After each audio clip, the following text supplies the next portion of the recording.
16년간 택배 일을 해오던 이 씨가 해고당한 지, 아니 정확히 말해 계약 해지 당한 지 356일째.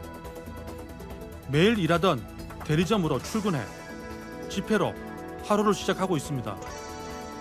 일을 그만두시게 된 사유는 뭐 어떻게 되시는 거예요? 쉽게 얘기해가지고 대리점장이 조금 횡포가 좀 심했습니다. 그 수수료, 우리가 받는 수수료에서 공제 금액이라든지 기타 제반 여러 가지 문제점들이 많아가지고 시정해달라고 동료들하고 같이 뜻을 모아서 일종의 태업 비슷한 일들을 좀 벌이고, 그러니까 이제 회사 지점 차원에서도 그렇고 대리점장 차원에서도 그렇고 솔직하게 뭐 눈에 가시처럼 보였겠죠. 제가 비춰졌겠죠. 그러니까 뭐 집회를 계속 이렇게 하고 계시는데 집회를 통해서 좀 어떤 점들이 좀 바뀌었으면 싶으신지요?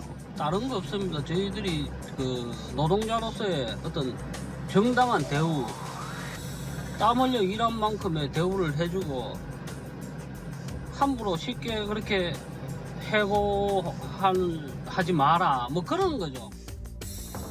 일부 정규직도 있지만 택배기사의 절대 다수는 택배회사에 직접 고용된 직원이 아닙니다. 택배회사와 대리점이 운송, 위탁 계약을 맺고 다시 대리점과 택배기사가 위탁 계약을 맺은 형태인데요. 쉽게 말해 근로계약을 맺은 노동자가 아닌 용역 계약을 체결한 개인 사업자라는 것.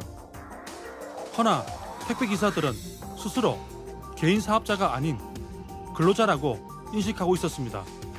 이처럼 사실상 사용자에게 종속된 노동자 성격이 강하지만 명목상 개인 사업자로 분류되는 이들을 특수 형태 근로종사자라고 합니다.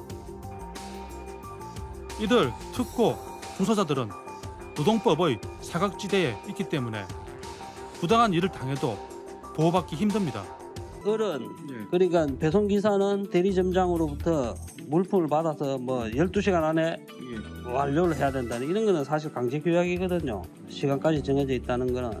양이 얼마나 됐건 간에 무조건 그렇죠. 완료를 예, 예. 그러니까 뭐 막말로 해서 밥도 먹지 말고 집에도 가지 말고 무조건 그날 내려온 거는 그날 배송을 하고 퇴근하라.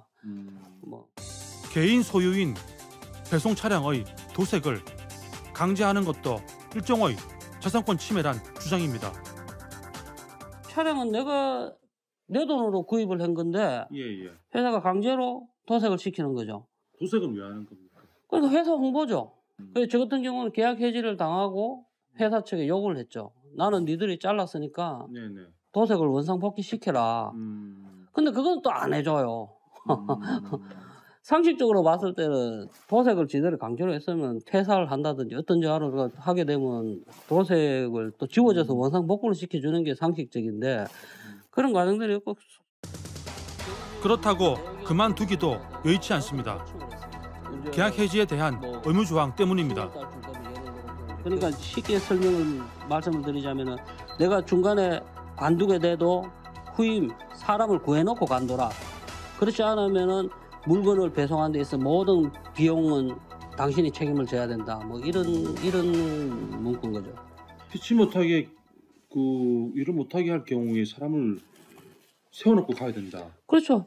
이제 원칙적으로 이 계약서상은 내가 뭐 진짜 뭐 사고를 당했다든지 안 그러면 뭐 이사를 한다든지 다른 어떤 좋은 직장이 생겨서 갑자기 이직을 하게 되고 이런 경우에도 이 문구대로 하자면은 어떤 형태로든지 사람을 구해야 되고 사람을 구하지 않고 내가 갑자기 관뒀을 때는 대리점에서 사람을 구할 때까지 뭐 퀵이라든지 뭐 임시 용차를 쓰게 되면 그 비용을 모든 건 내가 비용 그 부담을 해야 된다. 그런 문구.